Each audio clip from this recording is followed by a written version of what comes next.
Praise the Lord. கர்த்தர் உங்களை ஆசீர்வதிப்பாராக. இன்றைய வேத தியான பகுதியில் வாசி தெரிந்து கொள்ளப்பட்ட வேத வசனம் ரோமர் 12ஆம் அதிகாரம் 2ஆம் வசனம்.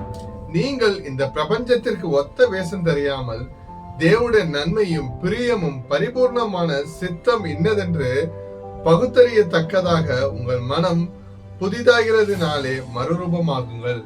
ஆமென். ஹல்லேலூயா. கிறிஸ்துவுக்குள் பிரியமானவர்களே, நாம் 5 மாதம் முடிந்து 6வது மாதத்து தொடக்கத்தில் வந்து நிற்கிறோம். ஆமென்.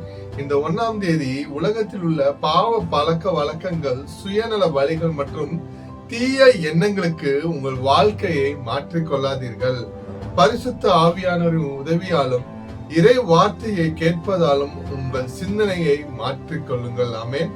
உலக சிந்தனை நீங்கி புதிய தெய்வீக குணம் உங்கள் வாழ்வில் வெளிப்பட வேண்டும். இப்படி மனம் மாறும்போதுதான் எது தேவனுக்கு பிரியமானது, எது நன்மை மற்றும் பரிபூர்ணமானது என்பதை உங்களால் தெளிவாக புரிந்து கொள்ள முடியும். ஆமென். ஹல்லேலூயா.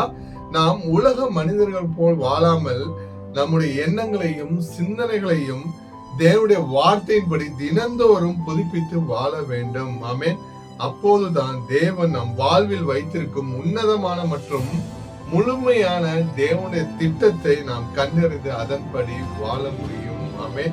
கிறிஸ்துவுக்குள் பிரியமானவர்களே, நாம் ஞாயிற்றுக்கிழமை மட்டும் கிறிஸ்தவர்களாக இல்லாமல் வாரத்தின் எல்லா நாட்களிலும் நம்முடைய பேச்சு, செயல் மற்றும் சிந்தனைகளில் உலகத்தாரை போலன்றி இயேசுவை பிரதிபலிக்கும் நபர்களாக வாழ வேண்டும்.